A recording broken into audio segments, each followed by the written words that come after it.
Amid signs of increasing diplomatic and strategic isolation over the Iran war, Donald Trump has once again lashed out at his own allies, and this time it wasn't just Japan, South Korea or Australia, it was also NATO. Trump's remarks came ahead of a visit by the Defense Alliance chief, Mark Rutte, which is scheduled for later in the week. Trump recalled that he had asked, though not very forcefully, but whether NATO would be willing to help US in their war in Iran. In response, he said that he was told, no, we will not help. However, he did not disclose who exactly he had spoken to in the NATO alliance. Well, the US president then went on to call NATO a paper tiger and claimed his Russian counterpart Vladimir Putin was not at all afraid of this transatlantic treaty. NATO is a paper tiger. NATO is us. And when we needed them, but we didn't need them, by the way. We didn't need them, obviously, because they haven't helped at all. Just the opposite. They've actually gone out of their way not to help. They didn't even want to give us landing strips. Discussing his displeasure with NATO, Trump said it all began with Greenland. The US president has made no secret of his desire to annex Greenland, controlled by NATO ally Denmark, which has been strongly resisted by the alliance. Trump, in the press briefing, reiterated that we want Greenland and they don't want to give it to us. Trump also criticized other traditional non-NATO allies, including South Korea, Australia and Japan, for not assisting with the Iran war. Who else didn't help us? South Korea didn't help us. You know who else didn't help us? Australia didn't help us. You know who else didn't help us? Japan. We've got 50,000 soldiers in Japan to protect them from North Korea. We have 45,000 soldiers in South Korea to protect us from Kim Jong-un, who I get along with very well, as you know. Well, for more on this, I'm now being joined by Jane Kininmont, who is CEO of United Nations Association in the UK, joining me live from London. Jane, thanks so much for joining us here on the broadcast. A pleasure to have you here with us. Let me quickly go over this. You know, what we're trying to discuss here on this broadcast is this the most isolated the US has been since the war started? Is there even a counterpoint to this thought process at this point, given the way things are disseminating in front of us? Well, this war has been unusually unpopular, both in the US and in the US's European allies since the very beginning. And it's a big contrast even to last year when, in June, the US attacked Iran during the so-called 12-day war, which was initiated by Israel. The US went in with basically a one-off large strike against Iran's nuclear facilities. And that drew pretty limited condemnation in Europe. There was more sympathy for the US and very little sympathy for the Iranians.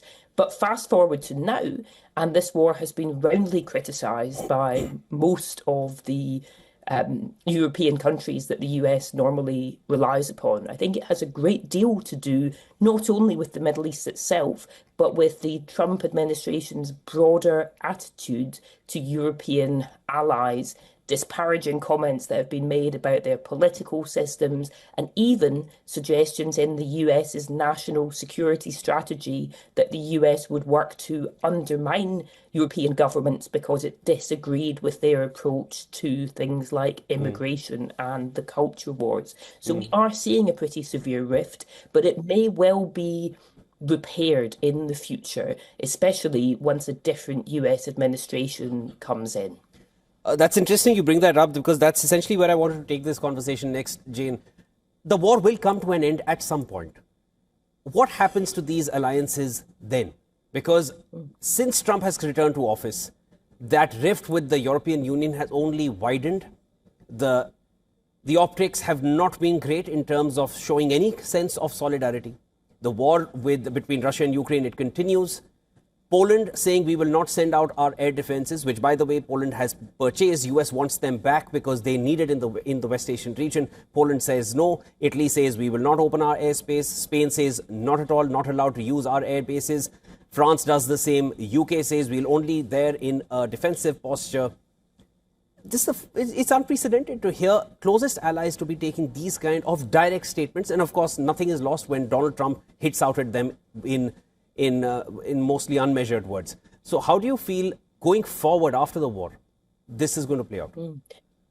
Well, there may well be a rediscovery of the need for cooperation, multilateralism, and alliances, because something that we're seeing now with this illegal war on Iran is the limits of a unilateral approach. At the end of the day, every country needs allies, even the most powerful country in the world, because they need to have a united front among countries around the world. They will need international help and support as part of a joint effort to get shipping back up and running at pre-war levels through the Strait of Hormuz. So there is a chance to return to a more cooperative system. And while there has been a lot more public ally bashing than in previous wars, it is worth remembering there were difficulties between the UK and the US at the time of the Vietnam War. The UK declined to go in and support. Or if we look at the invasion of Iraq in 2003, a number of key US allies, including France, Germany, and Turkey, were opposed to the war, and that limited NATO's ability to get involved. But alliances were later on repaired, and we may well see that whoever succeeds Trump will be someone who positions themselves as having been against this Iran war, and that it may well be much easier for the next president to repair relations with allied countries. It's not lost on me, Jane, that you're very clearly mentioning whenever there's going to be a reparation or any kind of repair in these ties, it's going to happen when the next president comes. But this president, keeping aside whatever comes out from the midterms, still has more than half a term left. In these next 2 years plus, where do you feel these ties are going to head? Well, we're in an extremely volatile and uncertain international political time. I mean, we're not going to see a total rift between Europeans and the US over that period, because at the end of the day, there are big structural factors that keep those countries working together. The militaries in Europe and the US have many, many close ties. And of course, they also need each other economically.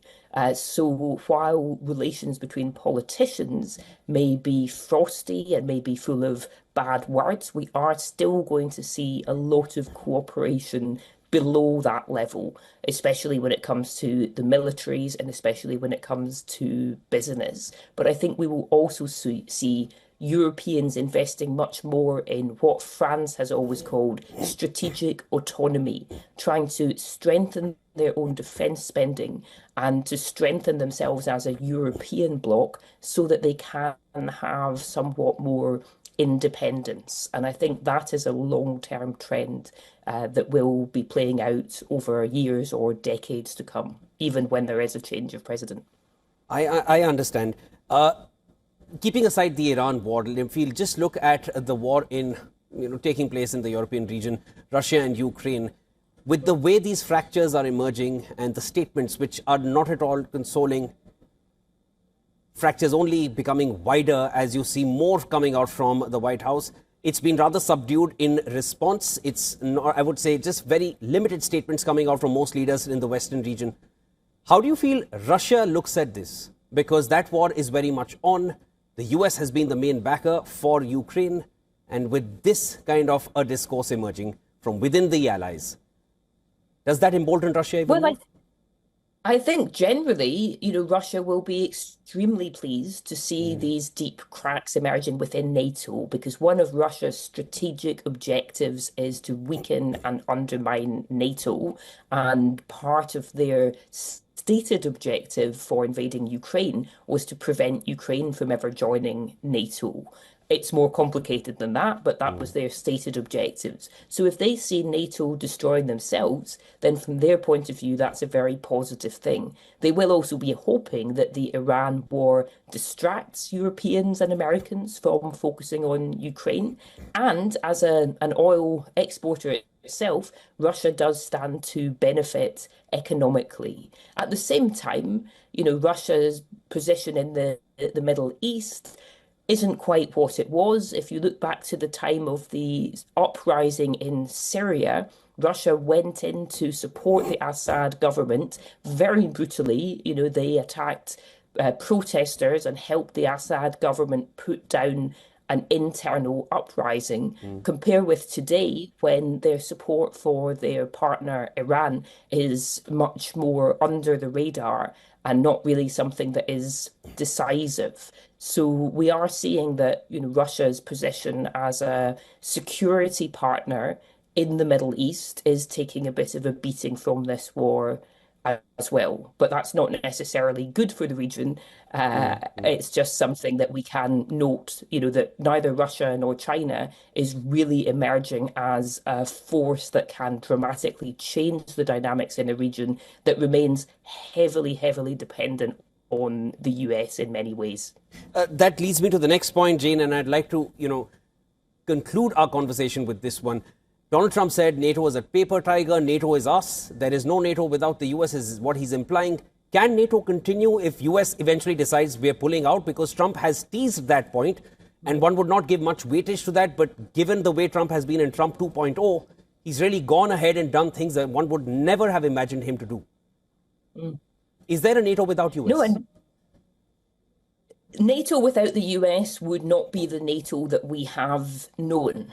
But I think we are seeing a stronger European cooperation within NATO. One of the symptoms of that is France announcing closer nuclear cooperation with Britain. Traditionally, although France is a member of NATO, it has always kept its nuclear deterrent out of the NATO collective policy making. So that's one of the signals that we are seeing of a greater European defence and deterrence cooperation within NATO. But of course, the US spends much more money than anybody else in the world on its military and has the most advanced military. So a European-only NATO would need to think quite differently about how it gets involved in defence and deterrence.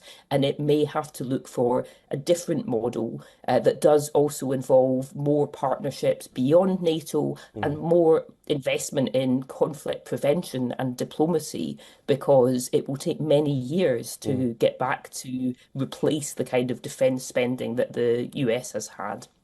Jane Kilmon, thanks so much for joining us here on the broadcast and sharing all your perspective on how things may unfold going forward. You see this resolving, but maybe with a different president. We'll have to wait and watch how this one goes. That was Jane Kilmon joining us from London.